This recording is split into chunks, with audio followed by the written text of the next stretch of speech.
আগামী জাতীয় নির্বাচন হতে পারে ৮ ফেব্রুয়ারি। বিএনপি সহ স্বাগত জানালেও জুলাই সনদ ও লেভেল প্লেইং এর সুরাহা চায় জামায়াত এনসিপি।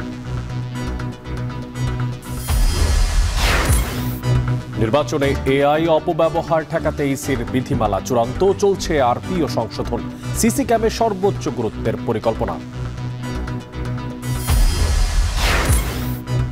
চট্টগ্রামের বিপ্লব উদ্যানে ছবি প্রদর্শনীর নামে চলছে মেলার আয়োজন। গ্রিন পার্ক তৈরির আশ্বাস মেয়রের, ক্ষোভ নিসর্গপ্রেমীদের। ২৭ বছর ধরে বন্ধ শাহজালাল বিশ্ববিদ্যালয়ের ছাত্র সংসদ নির্বাচন। আন্দোলন ও দাবির মুখে কমিটি গঠনে আশার আলো। এবং ক্রিকেটকে দুর্নীতিমুক্ত করতে আইসিসির অ্যান্টি করাপশন সাবেক কর্তা নিয়োগ দিল বিসিবি। কিউরেটর টনি হেমিং এর নিয়োগে নড়বড়ে গামিনী।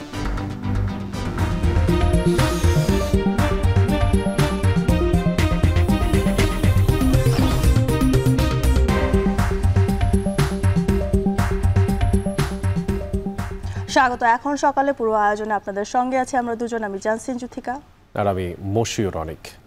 নির্বিঘ্নে ভোট গ্রহণ ও সহিংসতা এড়াতে ফেব্রুয়ারির সপ্তাহের প্রথম কিংবা শেষ কার্যদিবসে নির্বাচন আয়োজনের পরামর্শ বিশেষজ্ঞদের। রমজানের আগে শপথ গ্রহণ সহ আনুষঙ্গিক কাজ বিবেচনায় বিশ্লেষকদের মত, ত্রয়োদশ জাতীয় সংসদ নির্বাচন হতে পারে ৮ ফেব্রুয়ারি। নির্বাচনী রোডম্যাপকে বিএনপি সহ প্রায় সব দল স্বাগত জানালেও এখনো রয়ে গেছে কিছু যদি কিন্তু। জামায়াতের দাবি, জুলাই সনদের ভিত্তিতে হতেই হবে নির্বাচন, আর এনসিপি চায় লেভেল প্লেইং ফিল্ড। বিস্তারিত সিফাত শাহরিয়ারের প্রতিবেদনে। শিডিউল ঘোষণার কাজটা আমাদের ডিসেম্বর মাসের প্রথমার্ধেই আপনারা পাবেন। ডিসেম্বরের প্রথমার্ধে তফসিল ঘোষণা। ইতিমধ্যে এমন বক্তব্য এসেছে নির্বাচন কমিশন থেকে। আর প্রধান নির্বাচন কমিশনার আরও স্পষ্ট করে বলেন, ফেব্রুয়ারির প্রথমার্ধেই নির্বাচন। রেওয়াজ অনুযায়ী তফসিল ঘোষণা থেকে নির্বাচনের মধ্যে ৪০ থেকে ৪৫ দিনের পার্থক্য থাকে। এবার সেটি ৬০ দিনে গিয়েও ঠেকতে পারে। যদি তাই হয় তাহলে নির্বাচন কবে? নির্বাচন বিশ্লেষকরা বলছেন, একই দিনে সারা দেশে নির্বিঘ্নে ভোট গ্রহণ ও সহিংসতা এড়াতে সপ্তাহের প্রথম ও শেষ কার্যদিবস ভালো দিন। সেক্ষেত্রে ফেব্রুয়ারির প্রথমার্ধে ১, ৮ ও ১৫ তারিখ যেহেতু রোববার এবং ৫ ও ১২ তারিখ বৃহস্পতিবার, ১৭ কিংবা ১৮ তারিখ শুরু রমজান। তাতে ভোট গ্রহণের পর রমজানের আগে শপথ গ্রহণ সহ নতুন সরকারের আনুষঙ্গিক কাজ শেষ করতে চাইলে ত্রয়োদশ জাতীয় সংসদ নির্বাচনের সবচেয়ে ভালো দিন হতে পারে ৮ ফেব্রুয়ারি। বিপুল সংখ্যক ভোটার যারা শহরাঞ্চলে থাকে, ঢাকা, গাজীপুর, চট্টগ্রাম, তারা কিন্তু এইসব এলাকার ভোটার না। এবং যদি লম্বা একটা ছুটি পায় তাহলে তারা ভোট দেওয়ার জন্য তাদের যে ভোটার এলাকা সেখানে তারা যাবে। কাজেই সেক্ষেত্রে এই তারিখটা, দিনটা যদি বৃহস্পতি বা রবিবারে হয় তাহলে বোধহয় ভালো হয় সবার জন্যই। তা আমরা ধরে নিতে পারি যে ফেব্রুয়ারির প্রথম দিকেই, আমার ধারণা ১০ দিনের মধ্যে, ১ থেকে ১০ তারিখের মধ্যে নির্বাচনটা হয়ে যাবে। এদিকে রাজনৈতিক দলগুলো সেভাবে নিচ্ছে প্রস্তুতি। এনসিপি বলছে যে কোনো তারিখে হতে পারে নির্বাচন, তবে তফসিল ঘোষণার আগেই আইন শৃঙ্খলা পরিস্থিতির দৃশ্যমান উন্নতি ও লেভেল প্লেইং ফিল্ড তৈরি জরুরি। যার একটু টাকা বেশি সে হয়তো তার জনসভায় হাজার হাজার লোক আনছে, কিন্তু যার টাকা নাই সে আনতে পারছে না। ওটা তখন হচ্ছে ভোটে একটা প্রভাব ফেলে। তো আমরা সেই জায়গাটায় বলছি, একই ডিজাইনে, একইভাবে, একই মঞ্চে যেন সবাই, সবগুলো প্রার্থী যেন নির্বাচনী প্রচারণা চালাতে পারে, সেই ধরনের ব্যবস্থাগুলো নিলে এবং একই সাথে সংস্কারটাকে বাস্তবায়ন করতে পারলে, বিচার প্রক্রিয়াটা দৃশ্যমান হলে নির্বাচনের শিডিউল নিয়ে আমাদের দিক থেকে কোনো আপত্তি নেই। তফসিল ঘোষণার সময়সীমাকে স্বাগত জানিয়ে জামায়াতের দাবি, জুলাই সনদের ভিত্তিতে হতে হবে নির্বাচন। ইলেকশনের টাইমলাইন করেছেন, মোস্ট ওয়েলকাম, বাট ইলেকশনটা হইতে হবে জুলাই সনদের ভিত্তিতে। এই সরকারকেই এটা বাস্তবায়ন করে দেখাতে হবে, আমরা এটা বলেছি। নাম্বার 2, ইলেকশন যদি করতে হয় লেভেল প্লেইং ফিল্ড আনতে হবে। আমাদের আরেকটা অন্যতম দাঁড়িয়ে ছিল নির্বাচনের জন্য, সেটা হলো পিয়ার পদ্ধতিটা আনা। পিয়ার পদ্ধতি একটা বেস্ট পদ্ধতি নির্বাচনে। ভোটের দিন তো ছুটি থাকে না, ছুটি। পোস্টাল ভোটের ব্যবস্থা ভালো চিন্তা উল্লেখ করে বিএনপি বলছে, তফসিলের আগে আরপিও সংশোধন সহ যে কোনো সিদ্ধান্তে রাজনৈতিক দলগুলোর সাথে আলোচনা হতে পারে। তফসিল ঘোষণার আগ পর্যন্ত নির্বাচন কমিশনের সাথে সব রাজনৈতিক দলের সাথে আলাপ আলোচনা হবে, এটা প্রক্রিয়া। যেগুলোর জন্য আইন সংশোধনের বিষয় আছে সেগুলো অর্ডিন্যান্সের মাধ্যমে প্রতিনিয়তই হয়ে যাচ্ছে, সেটা হতে পারে। এগুলো সব কিছুই একটা সুষ্ঠু, সুন্দর, অবাধ ও নিরপেক্ষ নির্বাচন অনুষ্ঠানের জন্য প্রয়োজন।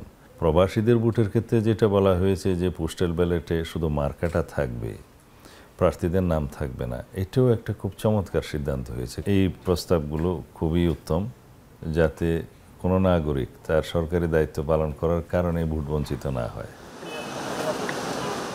নির্বাচনের তফসিল ঘোষণার সময়সীমা নির্ধারণ হওয়ার ফলে নির্বাচন কমিশনের পাশাপাশি চ্যালেঞ্জ বাড়ছে অন্তর্বর্তী সরকারেরও। নির্বাচনের ভোটার তালিকা প্রস্তুত, সংসদীয় আসন পুনর্বিন্যাস, নতুন দল এবং পর্যবেক্ষক সংস্থার নিবন্ধন শেষ করতে হবে তফসিল ঘোষণার আগেই। তেমনি একই সাথে অন্তর্বর্তী সরকারকে নির্বাচন ব্যবস্থার সাথে যুক্ত অন্য রাষ্ট্রীয় প্রতিষ্ঠানগুলোকেও সমান তালে সক্রিয় করতে হবে। তাহলে কেবল সম্ভব একটি কাঙ্ক্ষিত নির্বাচন আয়োজন। সিফাত শাহরিয়ার, এখন, ঢাকা।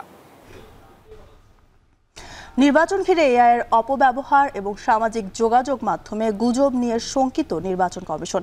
আগামী সংসদ নির্বাচনে ইসির পক্ষ থেকে এসব বিষয়ে আসতে বিশেষ নির্দেশনা আসতে যাচ্ছে। আর একই সাথে সংসদ নির্বাচনের প্রচারণায় পোস্টারের ব্যবহার বাতিল, ড্রোন ব্যবহারে নিষেধাজ্ঞা সহ ভোট কেন্দ্রগুলোতে সিসি ক্যামেরা স্থাপনের কথা ভাবছে ইসি। বিস্তারিত জানাচ্ছেন মিয়া আমিরুল। নির্বাচন ঘিরে সংঘাত, সহিংসতা, প্রতিপক্ষকে ঘায়েল করতে চলে আধিপত্য বিস্তার, বাদ যায় না কেন্দ্র দখলও। এমন সব অভিযোগ অসঙ্গতিতে বন্ধ হয় ভোট কার্যক্রম।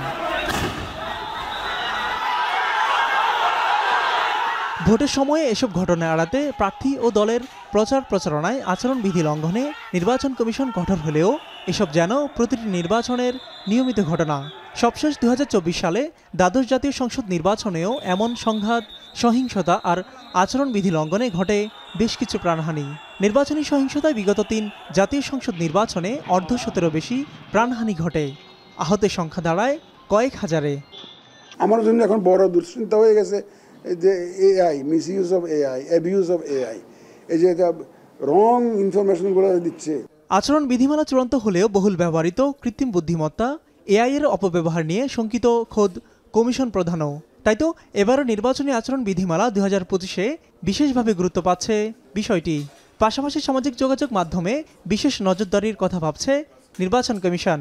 সবশেষ ইসির নবম কমিশন সভায় নির্বাচনী আচরণ বিধিমালা চূড়ান্ত হলেও নতুনভাবে আরপিও যাচাই বাছাই করছে ইসি।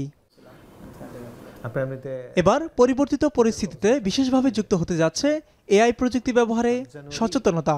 তবে এ নিয়ে বারবার বৈঠক করেও এখনো কোনো সিদ্ধান্তে আসতে পারছে না নির্বাচন কমিশন। তাহলে চ্যালেঞ্জটা কোথায়?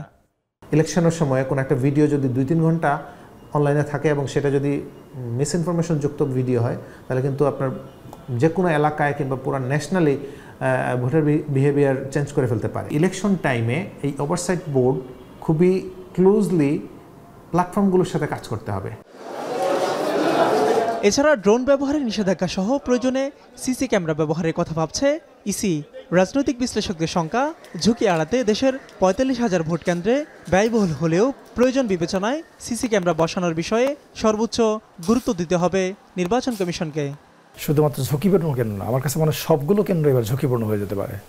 সেক্ষেত্রে সিসিটিভি ক্যামেরা যদিও খুব খরচ বাড়বে, কিন্তু তারপর আমার কাছে মনে হয় যে মানুষ মারা যাওয়াকে বাঁচানোর জন্য, সহিংসতাকে এড়ানোর জন্য সিসিটিভি ক্যামেরাটা খুব গুরুত্বপূর্ণ। সব কেন্দ্রে এটা বসানো দরকার এবং এটাকে স্ট্রংলি মনিটরিং করা দরকার। পলিটিক্যাল পার্টিগুলোটা শক্ত মেসেজ দিতে হবে যে এই জাতীয় কাজ থেকে বিরত থাকতে হবে। প্রচারণায় পোস্টারের ব্যবহারে নিষেধাজ্ঞা থাকছে এবার। তবে ব্যানার, ফেস্টুন, বিলবোর্ড সহ সামাজিক যোগাযোগ মাধ্যমের ব্যবহারে সুযোগ থাকছে। এতে আনা যাবে না বিদেশি অর্থায়ন। সরকারি সামগ্রী ব্যবহারে নিষেধাজ্ঞা রাখা হচ্ছে। পরিবেশ বান্ধব সামগ্রী ব্যবহারে উৎসাহী করছে ইসি। একই সাথে আচরণবিধি লঙ্ঘনের শাস্তি সর্বোচ্চ প্রার্থিতা বাতিল থাকছে আগের নিয়মেই। সেই সাথে কমন প্ল্যাটফর্ম থেকে প্রার্থীদের ইস্তেহার ঘোষণার সুযোগ রাখছে নির্বাচন কমিশন। আর এসব নিয়েই অনেকটা চূড়ান্তের পথে নির্বাচনী আচরণ বিধিমালা 2025। নেওয়া হচ্ছে মতামত, সুপারিশও। 2026-এর ফেব্রুয়ারির প্রথমার্ধে ত্রয়োদশ জাতীয় সংসদ নির্বাচন ঘিরে ডিসেম্বরের প্রথমার্ধে নির্বাচনী তফসিল। এতে বাকি রইল 4 মাস। নির্বাচন ঘিরে তৎপর সরকারের স্বরাষ্ট্র মন্ত্রণালয়, সেই সাথে যৌথ বাহিনীও। তবে দ্রুত সময়ের মধ্যে আচরণবিধি চূড়ান্ত করে এর প্রয়োগে কতটা কঠোর হতে পারে নির্বাচন কমিশন, সেটি এখন দেখার বিষয়। মিয়া আমিরুল, এখন, ঢাকা। রাজধানী নিউ মার্কেট থেকে বিপুল পরিমাণ দেশীয় ধারালো অস্ত্র জব্দ করেছে বাংলাদেশ সেনাবাহিনী। শনিবার রাতে সোহরাওয়ার্দী মেডিকেল কলেজ হাসপাতাল সেনা ক্যাম্পে সংবাদ সম্মেলনে সেনাবাহিনীর পক্ষ থেকে এসব তথ্য নিশ্চিত করা হয়। সংবাদ সম্মেলনে সেনাবাহিনীর পক্ষে লেফটেন্যান্ট কর্নেল নাজিম আহমেদ বলেন, ঢাকার বিভিন্ন জায়গায় কিশোর গ্যাংয়ের শোডাউনে এই ধরনের অস্ত্র দেখা যায়। নিউ মার্কেটের 3টি দোকানে গোপন স্থান থেকে এগুলো জব্দ করা হয়েছে। অভিযানে জড়িত 9 জনকে গ্রেফতার করা হয়। দেশীয় এই সমস্ত অস্ত্র বিভিন্ন সন্ত্রাসী গোষ্ঠী ব্যবহার করে থাকে বলেও নিশ্চিত করেন লেফটেন্যান্ট কর্নেল নাজিম আহমেদ। কিশোর গ্যাংয়ের কার্যকলাপ বন্ধে এই ধরনের অস্ত্র উদ্ধার অভিযান আরও চলবে বলেও জানান তিনি। ব্যবসায়ীদের এইসব অস্ত্র বিক্রি বন্ধের অনুরোধ জানিয়ে জনগণকেও সচেতন থাকার আহ্বান জানান এই সেনা কর্মকর্তা।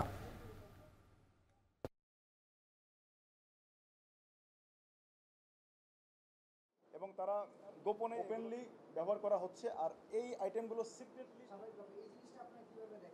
এই আইটেমগুলো সন্ত্রাসীদেরকে কোনো একটা জায়গা থেকে সাপ্লাই দেওয়া হচ্ছে এবং গোপনে বিক্রি করা হচ্ছে এবং কিছু কিছু সময় তাদেরকে ভাড়াও দেওয়া হচ্ছে এবং কিছু কিছু সময় ফ্রি ডেলিভারি দেওয়া হচ্ছে, হোম ডেলিভারি দেওয়া হচ্ছে। গত কয়েকদিন ধরে আমাদের বিভিন্ন গোয়েন্দার মাঠকর্মীরা নিজেরা বিভিন্ন জায়গায় গিয়ে রেকি করে এবং কনফার্ম হয় যে এই স্থানগুলোতে এই ধারালো অস্ত্রগুলো পাওয়া যাবে। এই কাজে জড়িত হিসাবে 9 জনকে গ্রেপ্তার করতে পারি।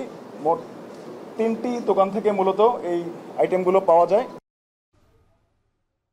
দীর্ঘ 27 বছরেও হয়নি শাহজালাল বিজ্ঞান ও প্রযুক্তি বিশ্ববিদ্যালয়ের কেন্দ্রীয় ছাত্র সংসদ শাকসু নির্বাচন, যা শিক্ষার্থীদের মধ্যে জন্ম দিয়েছে গভীর আক্ষেপ। জানিয়ে রাখতে চাই, শেষ নির্বাচনটি হয়েছিল 1997 সালে। তবে সাম্প্রতিক আন্দোলন ও দাবির মুখে বিশ্ববিদ্যালয় প্রশাসন প্রভৃতি পুনর্প্রণয়ন কমিটি গঠন করার পর থেকেই শাকসু নির্বাচন নিয়ে আবারও আশার আলো দেখছেন শিক্ষার্থীরা। যদিও নতুন এই কমিটি গঠন প্রক্রিয়া নিয়ে রয়েছে বিতর্ক, তবুও নির্বাচনের অপেক্ষায় পুরো ক্যাম্পাস। অনিল পালের ক্যামেরায় সন্দীপন শুভর প্রতিবেদনে দেখবেন বিস্তারিত। শাহজালাল বিজ্ঞান ও প্রযুক্তি বিশ্ববিদ্যালয় প্রতিষ্ঠার পর থেকে মাত্র 6 বার অনুষ্ঠিত হয়েছে শাকসু নির্বাচন। সর্বশেষ নির্বাচনটি হয়েছিল 1997 সালে। দীর্ঘ সময়েও নির্বাচন না হওয়ায় শিক্ষার্থীদের যেন আক্ষেপের শেষ নেই। জুলাই গণ অভ্যুত্থানে অন্য বিশ্ববিদ্যালয়গুলোর মতো শাহজালাল বিজ্ঞান ও প্রযুক্তি বিশ্ববিদ্যালয় শিক্ষার্থীদের 9 দফা দাবির অন্যতম ছিল শাকসু নির্বাচন। গণতন্ত্র চর্চা, রাজনৈতিক সচেতনতা ও নেতৃত্ব বিকাশের লক্ষ্যে দ্রুততম সময়ের মধ্যে শাকসু নির্বাচনের দাবি তুলেন বিশ্ববিদ্যালয়ের সাধারণ শিক্ষার্থীরা। ছাত্র নির্বাচন প্রয়োজন, আমরা শাকসু চাই যেখানে কিনা নেতৃত্বের গুণাবলী ঘটবে, নিরপেক্ষ একজন প্রতিনিধি হতে হবে। সেই জায়গা থেকে ছাত্রদের মধ্য থেকে ছাত্ররা প্রতিনিধি উঠে আসুক। ছাত্রদের অধিকারের লক্ষ্যে, ছাত্রদের অধিকার বাস্তবায়নের জন্য, ছাত্রদের যে নিয়মতান্ত্রিক অধিকার এবং তারা যে বিশ্ববিদ্যালয়ের সুষ্ঠু পরিবেশ বজায় রাখার জন্য ছাত্র সংসদ নির্বাচনই হতে পারে সবকিছুর একমাত্র সমাধান। শিক্ষার্থীদের দাবির প্রেক্ষিতে শাকসু নির্বাচনের লক্ষ্যে গেল মাসের 13 জুলাই গঠিত হয় 8 সদস্য বিশিষ্ট প্রবিধি পুনঃপ্রণয়ন কমিটি। এতে কিছুটা স্বস্তি এলো কমিটি গঠনের পদ্ধতি নিয়ে। মিশ্র প্রতিক্রিয়া রয়েছে বিভিন্ন ছাত্র সংগঠনের প্রতিনিধিদের। শাকসু নিয়ে এত কথাবার্তা হচ্ছে, তারা কখনো ছাত্রদলকে ইনভাইট করে নাই এবং তারা প্রশাসনের সাথে আলাদাভাবে বসে ওরা শাকসু নিয়ে কথা বলতেছে। তো এটা কি আসলে প্রশাসনের প্রশাসন কি কোনো একটা সংগঠনকে আলাদাভাবে পায়দটি দিচ্ছে কিনা, এটা ভাবার বিষয়। সবার প্রাণের দাবি যে শাকসু আবার নতুন করে গঠন হবে, এজন্য প্রশাসন আমরা দেখতে পেয়েছি গতকাল একটা কমিটি হয়েছে। তো আশা করি আমরা ছাত্রদের যে দাবি সে দাবি আদায় হবে এবং ছাত্র শিবির বরাবরের মতো দাবি জানিয়ে আসছে এবং ছাত্র শিবির সবসময় চায় শিক্ষার্থী বান্ধব দাবিগুলো আদায় করতে, শিক্ষার্থীদের জন্য কাজ করতে। ছাত্র সংসদ নির্বাচনটা আসলে ক্যাম্পাসের যারা অংশীজন আছে, ক্লাবগুলো হোক কিংবা নানা ব্যক্তি মানুষ হোক, তাদের সাথে আসলে আলাপ করে হচ্ছে যে এই দিক দিয়ে এগোনো উচিত বর্তমানে প্রশাসনের। এদিকে বিশ্ববিদ্যালয়ের উপাচার্য বলছেন, সকল অংশীজনের মতামতের ভিত্তিতেই নির্বাচনের আয়োজন করতে চান তারা। শাকসুর প্রবিধিগুলো দেখার জন্য একটা কমিটি করে দেওয়া হয়েছে, অলরেডি কমিটি কাজ শুরু করেছে।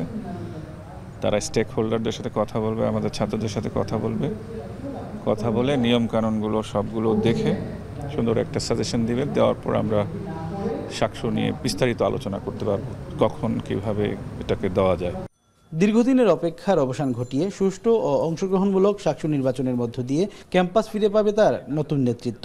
আর গণতন্ত্র চর্চায় এক ধাপ এগিয়ে যাবে শাহজালাল বিজ্ঞান ও প্রযুক্তি বিশ্ববিদ্যালয়, এমনটাই প্রত্যাশা শিক্ষার্থীদের। সন্দীপন শুভ, এখন সিলেট। সবুজে খোলামেলা পরিবেশে চট্টগ্রাম নগরবাসীর অবসর সময় কাটে বিপ্লব উদ্যানে, কিন্তু স্বস্তির সেই জায়গায় এবার বসছে 15 দিনের জুলাই বিজয় মেলা।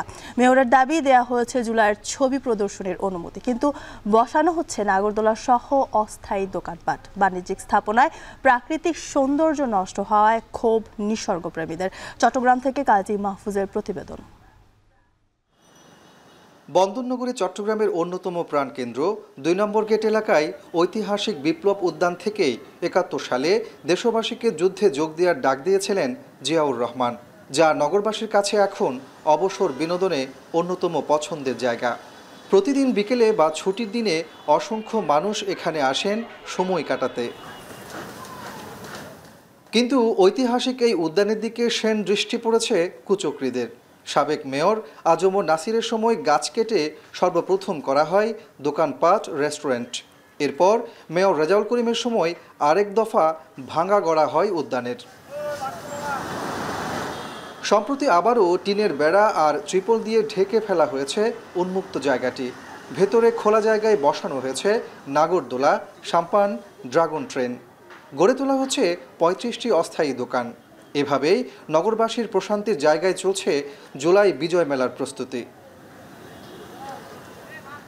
ছাত্র সমাজ চট্টগ্রাম মহানগর ব্যানারে আয়োজন করা হচ্ছে 15 দিন ব্যাপী এই মেলা, যার অনুমতি দিয়েছে চট্টগ্রাম সিটি কর্পোরেশন। নগরবাসীর অবসর বিনোদনের জায়গায় মেলার অনুমতি দেয়ায় ক্ষোভ জানিয়েছেন উদ্যানে ঘুরতে আসা নিসর্গপ্রেমীরা। মেলার আয়োজকদের দাবি 2 লাখ টাকা দিয়ে সিটি কর্পোরেশন থেকে মেলা আয়োজনের অনুমতি নিয়েছেন তারা। বিপ্লব উদ্যানটা হচ্ছে একটু খোলামেলা জায়গা ছিল, আমরা যে কোনো জায়গা থেকে এসে বসতে পারতাম, কারোর জন্য অপেক্ষা করতে পারতাম। হয়তো অর্থনৈতিকভাবে লাভবান হবে, কিন্তু 20 দিনের জন্য মানুষ ঘুরবে কোথায়? এখানে অনেক মানুষ সন্ধ্যার পরে অনেক মানুষ একটু টাইম পাস করতে আসে, কিন্তু ওইটা আর হবে না। এখন দেখা যাবে এই যে ওপেন যে জায়গাটুকু থাকবে এটা অনেক বেশি ভরাট হয়ে যাবে। মানুষজন বিকালবেলা ঘুরতে ঘুরতে আসে, ইয়ে করে বেড়ায়। আমার মনে হচ্ছে যে এটা কন্টিনিউ হওয়া উচিত না। পালা আলু বাতাস তো চলতে সব গেরো দিয়েছে না, এখানে আলু বাতাস অসুবিধা হচ্ছে। আর সুস্থ মানসিকতা মানুষকে আসবে এখানে। এই জন্য থাকছে সাংস্কৃতিক, আপনার বাচ্চাদের শিশু পার্ক, বিনোদন, আর হচ্ছে যে আপনার জামদানি শাড়ি, দেশীয় পণ্য, তাঁতবস্ত্র। ঐতিহাসিক উদ্যান ও উন্মুক্ত সবুজ স্থানে বাণিজ্যিক মেলার অনুমতি দেয়ায় ক্ষুব্ধ সচেতন নাগরিক সমাজ। আগের মেয়র যে পথে হেঁটেছেন, বর্তমান মেয়রও সেই ভুল পথে হাঁটছেন বলে অভিযোগ তাদের। যিনি অনুমতি দিয়েছেন, যারা করছেন, দুই পক্ষই ক্ষমতার অপব্যবহার করছেন, অন্যায় করছেন। এটা একটা ক্ষমতার অপব্যবহার, দুর্নীতির পর্যায়ে পড়ে, এটা জঘন্যতম অপরাধ। আমরা এটা তীব্র ঘৃণা জানাচ্ছি এই কাজটাকে। আমরা আশা করব যদি মিনিমাম বিবেকবোধ থাকে, আজকের এই জায়গা থেকে আবার ব্যাক করার কথা। এদিকে মেয়রের দাবি জুলাই আগস্টের ছবি প্রদর্শন করবে বলায় অনুমতি দেওয়া হয়েছে। অন্য কোনো ধরনের মেলা আয়োজনের সুযোগ নেই। জানান 1 মাস পর মাঠে গ্রিন পার্ক নির্মাণের কাজ শুরু হবে। আরও 1 মাস পরে পার্কের কাজ শুরু হবে। কাজে এই যে 1 মাস যদি সিটি কর্পোরেশন একটা জুলাই আগস্টের স্মৃতি সম্বলিত ফটোগুলো দিয়ে ফটো এক্সিবিশন প্লাস বাচ্চাদের এটা বিনোদনের জন্য একটা মেলা করে দেয়, তাহলে দোষের কোথায়? আমি কোনো দোষের দেখি না, কারণ আলটিমেটলি জায়গাটা তো পড়ে আছে। একবার মেলার আয়োজন করা হলে বিভিন্ন সংগঠন অনুমতি নিয়ে বছর জুড়ে একের পর এক মেলা আয়োজন করে মাঠটি বেদখলের পায়তারা করবে বলে শঙ্কা নগরবাসীর। কাজী মাহফুজ, এখন চট্টগ্রাম। নোয়াখালীর সেনবাগের অন্যতম বাণিজ্যিক কেন্দ্র সেবারহাট বাজারে ভয়াবহ অগ্নিকাণ্ডে কয়েকটি উৎপাদনমুখী কারখানা সহ 25টির বেশি দোকান পুড়ে গেছে। ফায়ার সার্ভিসের 5টি ইউনিট, সেনাবাহিনী ও স্থানীয়দের সহায়তায় প্রায় 3 ঘন্টার চেষ্টায় নিয়ন্ত্রণে আসে আগুন। নোয়াখালীর সেনবাগের বাণিজ্যিক কেন্দ্র সেবারহাট বাজারের একটি প্লাইউডের কারখানায় আগুন লাগার পর মুহূর্তেই তা আশেপাশের প্রায় 25টি দোকান আর বিভিন্ন আর্থিক প্রতিষ্ঠানে ছড়িয়ে পড়ে। প্রথমে ফায়ার সার্ভিসের 3টি ইউনিট ঘটনাস্থলে পৌঁছে আগুন নিয়ন্ত্রণের চেষ্টা চালায়। আগুনের তীব্রতা বাড়ায় যোগ দেয় আরও 2টি ইউনিট, সাথে যুক্ত হয় সেনাবাহিনী এবং স্থানীয়রাও। প্রায় 3 ঘন্টার চেষ্টায় নিয়ন্ত্রণে আসে আগুন, তবে ততক্ষণে পুড়ে ছাই হয়ে যায় বিভিন্ন প্রতিষ্ঠান। ক্ষতিগ্রস্ত ব্যবসায়ীদের দাবি, অগ্নিকাণ্ডে ক্ষতির পরিমাণ শত কোটি টাকা ছাড়িয়ে যেতে পারে। তবে এখন পর্যন্ত আগুন লাগার সঠিক কারণ আর ক্ষয়ক্ষতির পরিমাণ নিশ্চিত করতে পারেনি ফায়ার সার্ভিস।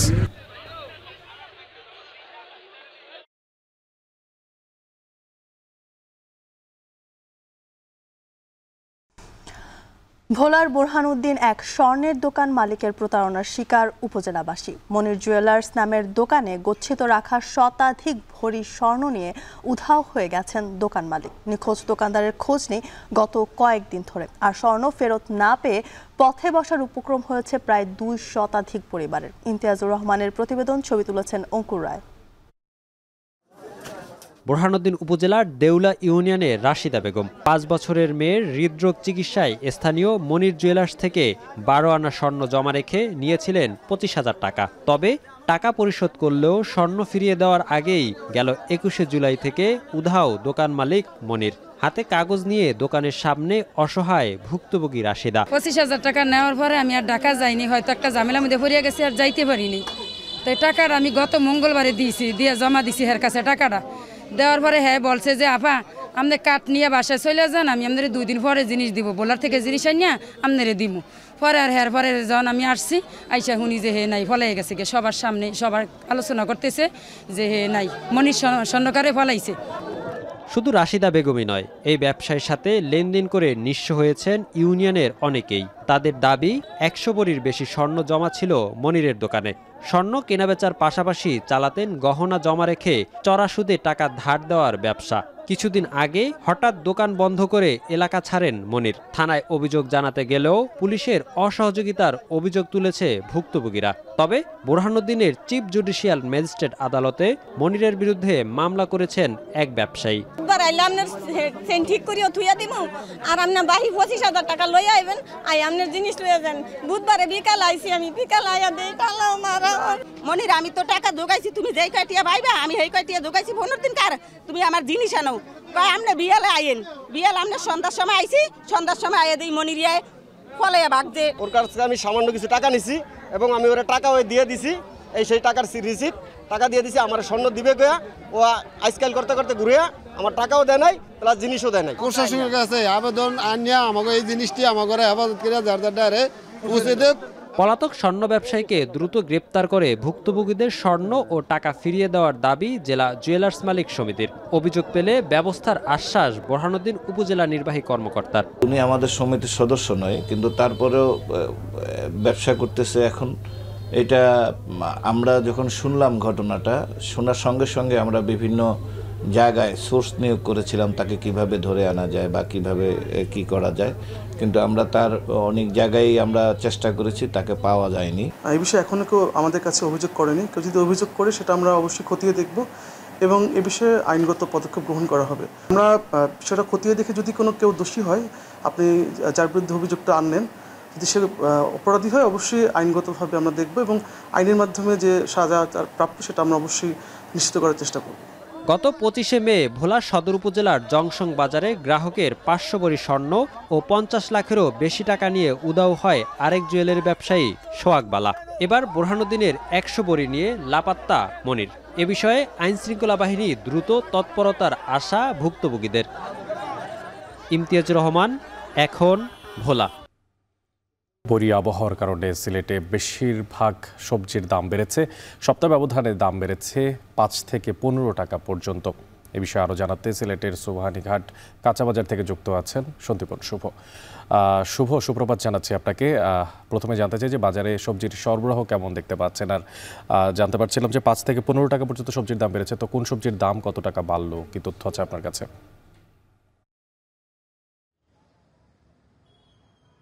অনেক আপনাকেও শুভ সকাল। তবে আমি সুসংবাদ দিতে পারছি না, বিশেষ করে সবজি বাজারের ব্যাপারে, কারণ আপনি জানেন যে ক্রমাগতভাবেই কিন্তু দাম বেড়েই চলছে এবং আজকের দিনেও টানা বৃষ্টিপাত এবং বৈরী আবহাওয়ার কারণে কিন্তু দাম এখনও ক্রমাগত বৃদ্ধি পাচ্ছে। এবং আমরা যতটুকু এখানে এসে জানতে পেরেছি যে আমদানি কম থাকায় এবং বেশ কিছু জায়গায় যেখানে সবজির চাষাবাদ হয় সেখানে কিন্তু বৃষ্টিপাত হওয়ায় এবং পানি উঠে যাওয়া, সেখানে কিন্তু এখন পর্যন্ত সবজির যে স্বাভাবিক সরবরাহ সেটি কিন্তু দেখা যাচ্ছে না এবং একই কারণে কিন্তু সবজির দাম বেড়েছে। এবং আমরা প্রায় প্রত্যেকটি সবজি 2-1 পদের সবজির কথা যদি বাদ দিই, এছাড়া সবগুলো সবজির দাম কিন্তু এই মুহূর্তে চড়া।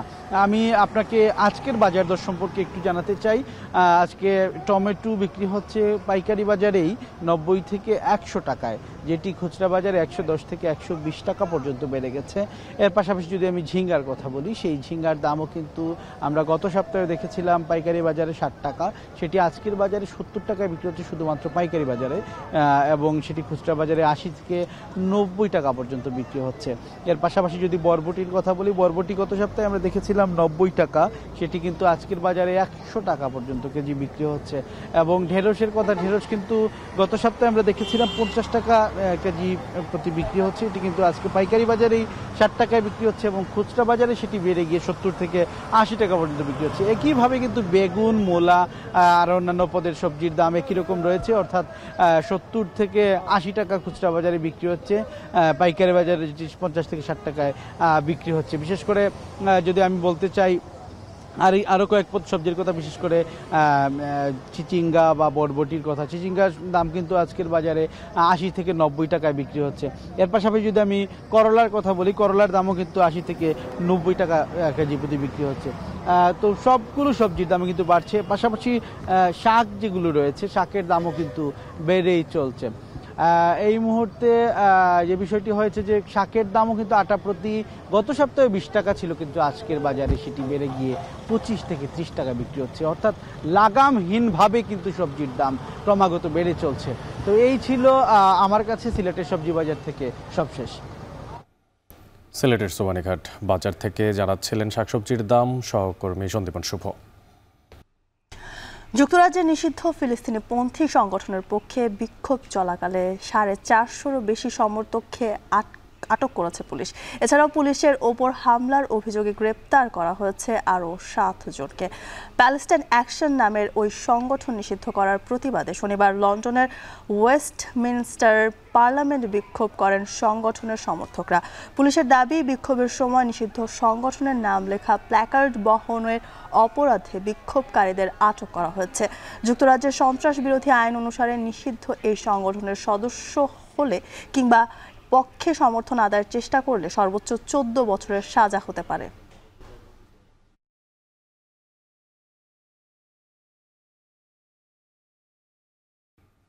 মাছে ভাতে বাঙালি, বাঙালিদের যদি একটু পরিচয়ের কথা আপনাকে জানাতে চাই, তাহলে বিশ্বব্যাপী সুনাম রয়েছে বাঙালিদের খাবারের, যেখানে মাছ, ভাত, ডাল, আরও কত খাবারের কথা বলবো। এবার কানাডাতেই জনপ্রিয় উঠেছে বাংলাদেশি খাবারগুলো। বাঙালিরা তো বটেই, কানাডিয়ানদেরও টানছে এই আমাদের পোলাও, বিরিয়ানি, ডাল, ভাত, এই সমস্ত সব কিছুই। টরন্টো, মন্ট্রিয়ালের পরে এবার হ্যালিফ্যাক্সেও গড়ে উঠেছে বাংলাদেশি হোটেল আর রেস্তোরাঁগুলো। আর এতে কর্মসংস্থান তৈরির পাশাপাশি বিদেশের মাটিতে ছড়িয়ে পড়ছে দেশের ঐতিহ্যবাহী খাবারগুলো। কানাডা থেকে সৈয়দ ইফতেখারের প্রতিবেদনে দেখবেন বিস্তারিত।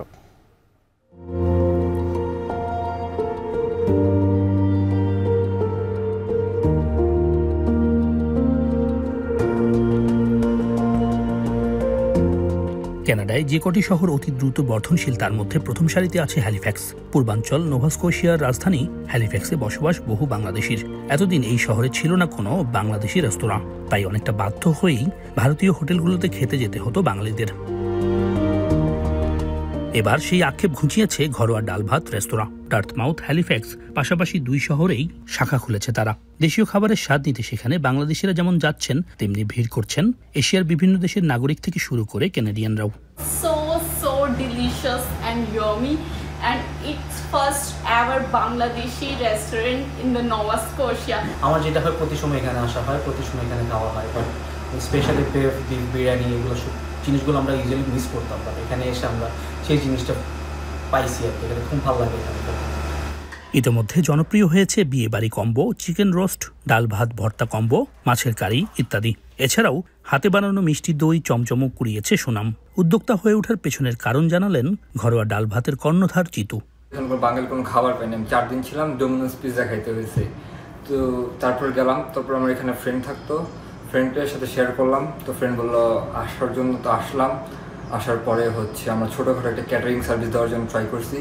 দেন সেখান থেকে আস্তে আস্তে গ্রো করে আমরা রেস্টুরেন্টে পরিণত হয়েছি। কেবল রেস্টুরেন্টে এসেই নয়, অনলাইনেও প্রচুর মানুষ খাবারের অর্ডার দেন। সময়ের সঙ্গে সঙ্গে বেড়েছে কলেবর।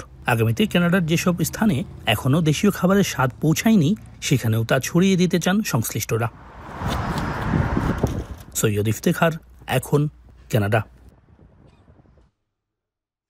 ভর্তুকি দিয়ে টানা 3 দশক ধরে একই দামে খবুজ বা রুটি বিক্রি করছে কাতার সরকার। 10টি রুটি মিলছে এক কাতারি রিয়াল বা বাংলাদেশি 33 টাকায়। মূল্যস্ফীতির বাজারে কাতার সরকার উজ্জ্বল দৃষ্টান্ত গড়ে তুলেছে বলে মনে করছেন প্রবাসী বাংলাদেশিরা। কাতার থেকে আনোয়ার হোসেন মামুনের পাঠানো তথ্য ও ছবিতে বিস্তারিত। দেখতে অনেকটা বাংলাদেশের তন্দুর রুটির মতো, কিন্তু কাতারের জনপ্রিয় এই রুটির নাম খবুজ। শ্রমজীবী মানুষের কথা চিন্তা করে 3 দশক ধরে এই রুটিতে ভর্তুকি দিয়ে যাচ্ছে কাতার সরকার, যার কারণে 30 বছরে দেশটিতে যাবতীয় সবকিছুর দাম বাড়লেও খবুজ মিলছে আগের মূল্যেই, অর্থাৎ কাতারি 1 রিয়াল বা বাংলাদেশি 33 টাকায় 10টি খবুজ বা রুটি পাচ্ছেন ভোক্তারা। 7 বছর আগে দেখছিলাম খবুজের দাম 1 রিয়াল, এখন 7 বছর পরে দেখতেছি খবুজের দাম বাড়ছে না, এখন 1 রিয়াল। খবুজ অনেক সুস্বাদু, আর এটার মধ্যে জানি যে কাতার সরকার এটা নিয়ে ভর্তুকি দেয়। ক্ষুধা মেটানোর জন্য সস্তায় সুস্বাদু রুটি পাওয়ায় প্রবাসীদের মাঝে জনপ্রিয়তা বাড়ছে খবুজের। বিশ্বজুড়ে মূল্যস্ফীতির বাজারে 3 দশক ধরে একই দামে রুটি বিক্রি করে কাতার সরকার উজ্জ্বল দৃষ্টান্ত গড়ে তুলেছেন বলেও মনে করছেন অনেকে। প্রতিদিন সকালের নাস্তায় বা রাতের খাবারের সময় এই রুটি খেয়ে থাকেন প্রবাসী অনেক বাংলাদেশি। 30 বছর আগে থেকেও সেম একই 1 রিয়াল থেকেই যাত্রা শুরু হওয়া এই খবুজের। এই খবুজ খেয়ে অনেক মানুষই খিদা নিবারণ করে থাকে। 10টা খবুজ কিন্তু সুন্দর মতে 3 জনে খেতে পারে এবং পেট ভরে খেতে পারে। কাতার সরকারকে মানবিক দৃষ্টিকে যে ভর্তুকি দিয়ে কাজটা করছে, সেটার জন্য কাতার সরকারকে অসংখ্য ধন্যবাদ। ক্ষুধা নিবারণের জন্য কাতারের নাগরিকদেরও পছন্দের শীর্ষে এ রুটি। শুধু কাতার নয়, মধ্যপ্রাচ্যে বা আরবের সব দেশেই পাওয়া যায় খবুজ, তবে একমাত্র কাতারেই বিক্রি হয় কম দামে। এখন কাতার। এবার খেলার প্রসঙ্গ। চাকরি ছেড়ে চলে যাওয়া অস্ট্রেলিয়ান কিউরেটর টনি হ্যামিংকে আবারও নিয়োগ দিয়েছে বিসিবি, তবে এবার নতুন ভূমিকায়। আর তাতেই যেন বিসিবির প্রভাবশালী কিউরেটর গামিনী ডি সিলভার 17 বছরের ক্যারিয়ার শঙ্কার মুখে পড়েছে। এদিকে ঘরোয়া ক্রিকেট আর বিপিএল এর নানামুখী দুর্নীতির অবসান ঘটাতে গিয়ে এবার বিসিবি নিয়োগ দিয়েছে আইসিসির অ্যান্টি করাপশন ইউনিটের সাবেক ম্যানেজার অ্যালেক্স মার্শালকে। আর বিগত বছরগুলোতে বিপিএল এ আর্থিক অনিয়ম করা ফ্র্যাঞ্চাইজিগুলো বকেয়া পরিশোধ না করলে ব্যবস্থা নেবে বিসিবি, জানিয়েছে তেমনটাও। বাকিটা জানাচ্ছেন আরিফুল সাহাব। We think Mirpur wicket is a problem. মিরপুরের উইকেট যেন ধানক্ষেত, আর সেই ধানক্ষেতের কারিগর গামিনী ডি সিলভা। দেশের হোম অফ ক্রিকেটের হতশ্রী উইকেট নিয়ে সমালোচনা কম শুনতে হয়নি বিসিবিকে। অসংখ্যবার কাঠগড়ায় তোলা হয়েছে এই লঙ্কান কিউরেটরকে, তবে বরাবরই গামিনী থেকেছেন ধরা ছোঁয়ার বাইরে। মিরপুরের উইকেটে বজায় থেকেছে গামিনীর ডিক্টেটরশিপ। তবে হিসাব বলছে এবার হয়তো বিদায় ঘণ্টা বেজেই যাচ্ছে গামিনীর। বোর্ড সভাপতি আমিনুল ইসলাম বুলবুল, হেড কোচ ফিল সিমন্স থেকে শুরু করে সবার অসন্তুষ্টি। এরই মধ্যে বিসিবির নতুন রিক্রুট হিসেবে হেড অফ টার্ফ ম্যানেজমেন্টের দায়িত্ব নিয়ে ইতিমধ্যেই দেশে এসেছেন অস্ট্রেলিয়ান কিউরেটর টনি হেমিং। আর রবিবার থেকে 17 দিনের ছুটিতে যাচ্ছেন গামিনী। ক্রিকেট অঙ্গনে তাই যেন অবশেষে গামিনীর বিদায়ের সুর। 2008 থেকে 2025 ঢাকায় গামিনী 17 বছরের ক্যারিয়ারের অবসান 17 দিনের ছুটির মধ্যেই শেষ হচ্ছে কিনা সেটা অনেকটাই নির্ভর করছে টনি হেমিংয়ের সিদ্ধান্তের উপর। টনি হেমিংস যেভাবে চাবে তার ডিপার্টমেন্ট সে তো নিজেভাবে সাজিয়ে নেবে, as we are making him the head of turf management. Tony হেমিংসকে যোগাযোগ করা, ইফ উই ওয়ার হ্যাপি তাহলে কিন্তু টনি হেমিংসকে মনে করতাম না আনার জন্য। আমাদের head coach was very disappointed উইকেটের কারণে, সো ওয়্যার উই। কারণ আমরা জানি যে আমরা যেখানে খেলতে যাব ওখানে খেলার জন্য এটা আদর্শ প্রিপারেশন না। গামিনীর ব্যাপারটা গামিনী চেষ্টা করেনি তা নয়, কিন্তু হয়তো গামিনীর একটা সীমাবদ্ধতা আছে, সেটা হয়তো অতিক্রম করতে পারিনি। সে কারণে হয়তো আমরা যেটা চেয়েছি সেটা করতে পারিনি। বাট আমার মনে হয় সময় এসছে এখান থেকে বেরিয়ে আসার। শুধু গামিনীতেই শেষ নয়, ক্রিকেট বোর্ড নড়ে চড়ে বসেছে দুর্নীতি দমন ইস্যুতেও। ঘরোয়া ক্রিকেট থেকে শুরু করে বিপিএল সবখানেই অনিয়ম কিংবা ফিক্সিংয়ের গন্ধ, কিন্তু প্রমাণ লাপাত্তা। তাই দেশের ক্রিকেটকে দুর্নীতিমুক্ত করতে আইসিসির সাবেক অ্যান্টি করাপশন ইউনিটের ম্যানেজার অ্যালেক্স মার্শালকে 1 বছরের জন্য নিয়োগ দিয়েছে বিসিবি। আমরা যে আমাদের অ্যান্টি করাপশন রাইট নাও আছে, এটাকে আমরা মনে করতেছি যে আরও এনহ্যান্স করতে হবে। কথাটা বুঝছেন? এনহ্যান্স করতে হবে, আরও ভিজিলেন্ট হতে হবে, আরও ট্রেনিং লাগবে। করাপশন তো আমরা পরে অনেক কমপ্লেন তো আমরা পাচ্ছি, সো এইটার কমপ্লেনটার আমরা তো বসে থাকতে পারি না। এটা 1 বছরের জন্য প্রথমে, কারণ আমরা তো আমাদের টিমটাকে আবার তৈরি করবো, আমাদের আছে, এটাকে এনহ্যান্স করা হবে। অবশ্য এখানেই থামছে না দেশের ক্রিকেটের সর্বোচ্চ নিয়ন্ত্রক সংস্থা। বিপিএল এর যাবতীয় আর্থিক হিসেব নিকেশের অসঙ্গতির সমাধান করতে চায় বিসিবি, আর বকেয়া পাওনা পরিশোধ না করলে ব্যবস্থা নেয়ার সিদ্ধান্ত হয়েছে বোর্ড সভায়। স্পন্সররা স্পন্সর করেছে, পেমেন্ট কিছু বাকি আছে, ফ্র্যাঞ্চাইজি টিমের যে টাকাটা দেওয়ার কথা ছিল দেয়নি, সো এগুলির একটা ডিফল্ট লিস্ট করা হচ্ছে। তাদের এগেনস্টে আমরা লিগ্যাল প্রসিডিওরে চলে যাচ্ছি। শুধু ক্রিকেটের অনিয়ম নয়, অবকাঠামোগত উন্নয়নেও নজর দিয়েছে বিসিবি। এর অংশ হিসেবে রাজশাহী, বরিশালের পাশাপাশি প্রত্যন্ত অঞ্চল বান্দরবানেও অনুশীলনের সুবিধার্থে নতুন উইকেট তৈরি করছে বিসিবি। আরিফুল ইসলাম সাহাব, এখন, ঢাকা। শেষ হলো সিটি গ্রুপ প্রথম আলো পুরস্কার 2024। বর্ষসেরা ক্রীড়াবিদ হিসেবে পুরস্কার পেলেন জাতীয় দলের ফুটবলার ঋতুপর্ণা চাকমা, আর বর্ষসেরা নারী ক্রীড়াবিদ হয়েছেন তহুরা। এছাড়া বর্ষসেরা রানার আপ হন ক্রিকেটার মেহেদি মিরাজ ও তাসকিন আহমেদ। সেরা উদীয়মান খেলোয়াড় হিসেবে পুরস্কার পান দাবারু, মনন রেজা ও আজীবন সম্মাননা পেয়েছেন কিংবদন্তি স্প্রিন্টার মোশাররফ হোসেন শামীম। রেজাউল করিমের প্রতিবেদনে থাকছে বিস্তারিত। রাজধানীর প্যান প্যাসিফিক সোনারগাঁও হোটেলের ওয়াসিস হলে আয়োজন করা হয় সিটি গ্রুপ প্রথম আলো ক্রীড়া পুরস্কারের অনুষ্ঠান। উপস্থিত ছিলেন দেশের সাবেক ও বর্তমান ক্রীড়াবিদরা। নজর ছিল এবারের বর্ষসেরা কারা হন তা নিয়েই। এবছর বর্ষসেরা উদীয়মান খেলোয়াড়ের পুরস্কারটি যায় দাবারু মনন রেজার হাতে। 4 জন গ্র্যান্ডমাস্টারকে হারিয়েছেন দেশের সর্বকনিষ্ঠ এই গ্র্যান্ডমাস্টার। এর আগে পুরস্কার পর্ব শুরু হয় আজীবন সম্মাননা দিয়ে। সিটি গ্রুপ প্রথম আলো পুরস্কার 2024-এর আজীবন সম্মাননা পান কিংবদন্তি স্প্রিন্টার মোশাররফ হোসেন শামীম। বর্ষসেরা নারী ক্রীড়াবিদের পুরস্কারটি পান বাংলাদেশ জাতীয় ফুটবল দলের স্ট্রাইকার তহুরা খাতুন। এমন একটা উপলক্ষ, স্বভাবতই উৎফুল্ল ছিলেন জাতীয় দলের এই তারকা ফুটবলার। এবছর বর্ষসেরা ক্রীড়াবিদের রানার আপ পুরস্কারটি পেয়েছেন দুজনেই ক্রিকেটার। পুরস্কার নিতে মেহেদি হাসান মিরাজের পর মঞ্চে ওঠেন তাসকিন আহমেদ। পুরস্কার পেয়ে নিজেদের অভিমত জানিয়েছেন তারা। পাকিস্তানের মাটিতে 2 টেস্টে, এবং আমার কাছে মনে হয় ওই পারফরমেন্সটা আমার কাছে one of the best performance my life. Bowling all about rhythm and fitness. সবসময় আমি খেলতে পছন্দ করি। এরপর আসে সেই মাহেন্দ্রক্ষণ। বর্ষসেরা ক্রীড়াবিদ হয়েছেন ঋতুপর্ণা চাকমা। বর্ষসেরা ক্রীড়াবিদ হিসেবে ঘোষণা করা হয় ঋতুপর্ণার নাম। মঞ্চে আসেন ঋতুপর্ণা চাকমা, যার কাজ সবুজ গালিচায় গোল করে উদযাপন করা। এই অনুষ্ঠানে উপস্থিত থাকতে পেরে আমি খুবই আনন্দিত, এবং আমি কল্পনাও করতে পারি না যে আমি বর্ষসেরা ক্রীড়াবিদ হব। এটা আমার জন্য একটা বড় অর্জন। এরপরের পুরস্কারটি নির্বাচন হয়েছে পাঠকদের ভোটের মাধ্যমে, আর এই ক্যাটাগরিতেও ক্রীড়াপ্রেমীরা মনোনীত করেন পাহাড়ি কন্যা ঋতুপর্ণাকেই। আমন্ত্রণ পেয়ে ছোট হাতে 2 পুরস্কার নিয়ে দ্বিগুণ খুশিতেই মঞ্চ ছেড়েছেন তিনি। রেজাউল করিম, এখন, ঢাকা। মিয়ানমারে প্রথমবারের মতো এশিয়া কাপের মূল পর্ব নিশ্চিত করেছে বাংলাদেশ নারী ফুটবল দল। এই খবর তো আপনারা জানেনই। তবে এবার অনূর্ধ্ব 20 এশিয়ান কাপের চূড়ান্ত আসরে খেলার হাতছানিও বাংলাদেশ নারী ফুটবল দলের এই জুনিয়রদের হাতে। বয়সভিত্তিক অনূর্ধ্ব 20 টুর্নামেন্টে মূল পর্ব খেলতে হলে শেষ ম্যাচে শক্তিশালী দক্ষিণ কোরিয়ার বিপক্ষে দরকার ন্যূনতম একটি ড্র, আর হারলেও থাকবে সুযোগ। একটু যদি র্যাঙ্কিংয়ের পার্থক্য বলি, তাহলে বাংলাদেশ এখন অবস্থান করছে 24 ধাপ এগিয়ে 104 নম্বরে, যেখানে দক্ষিণ কোরিয়া অবস্থান করছে র্যাঙ্কিংয়ের 20-এ। তবে জুনিয়রদের ক্ষেত্রে এই ধরনের সময় এবং সুযোগ আসতেই পারে, এবং বাংলাদেশও জিতে চলে যেতে পারে এশিয়া কাপের মূল মঞ্চে বয়সভিত্তিক এই খেলায়। সমীকরণ নিয়ে বিস্তারিত জানাচ্ছেন ফারহান ইসা। এএফসি অনূর্ধ্ব 20 এশিয়া কাপ নারী টুর্নামেন্টের বাছাইয়ে 8 গ্রুপে খেলছে 32 দল। 8 গ্রুপের চ্যাম্পিয়নের পাশাপাশি সেরা 3 রানার্স আপ দল খেলবে আগামী বছর চূড়ান্ত পর্বে। টানা 2 ম্যাচ জিতে বেশ ফুরফুরে মেজাজে টিম বাংলাদেশ। এইচ গ্রুপে সাবেক চ্যাম্পিয়ন দক্ষিণ কোরিয়া থাকলেও টেবিলে সুবিধাজনক অবস্থানে বাংলাদেশ। দুই দলেরই সমান 6 পয়েন্ট, গোল ব্যবধানও সমান 10। ম্যাচ যদি ড্র হয় তাহলে বাংলাদেশই হবে গ্রুপ চ্যাম্পিয়ন। ফার্স্ট ম্যাচ ছিল তাদের লাওসের সাথে, লাওসকে খুব ভালোভাবে হারিয়েছে।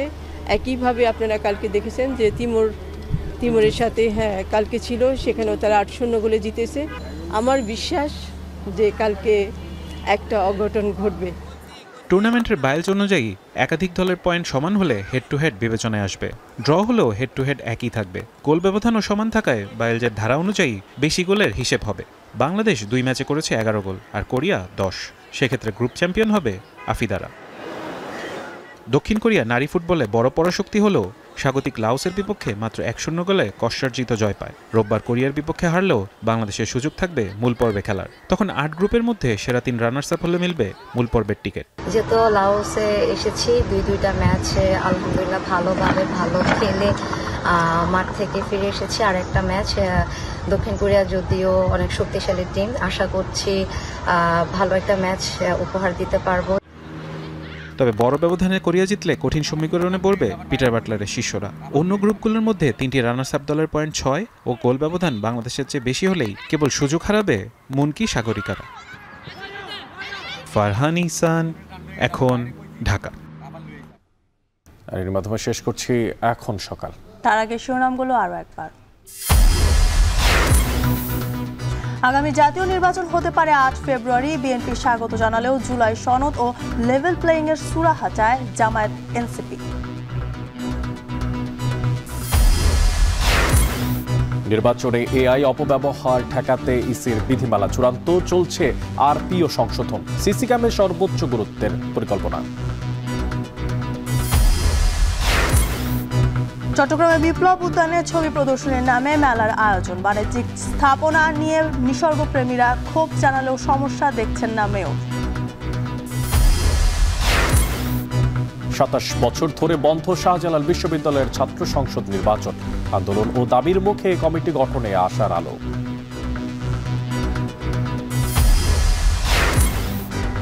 এবং ক্রিকেটকে দুর্নীতিমুক্ত করতে আইসিসির অ্যান্টি করাপশন সাবেক কর্তা নিয়োগ দিল বিসিবি। কিউরেটর টনি হেমিং এর নিয়োগে নড়বড়ে গামিনী। এই ছিল এখন সকালে। এখন টেলিভিশন ওয়েবসাইটে দেখতে ভিজিট করুন www.ekon.tv। এছাড়া এখন টেলিভিশন ফেসবুকে দেখতে হলে ভিজিট করুন facebook.com/tv.ekon এবং ইউটিউবে এখন টেলিভিশন দেখতে ভিজিট করুন youtube.com/c/ekontv।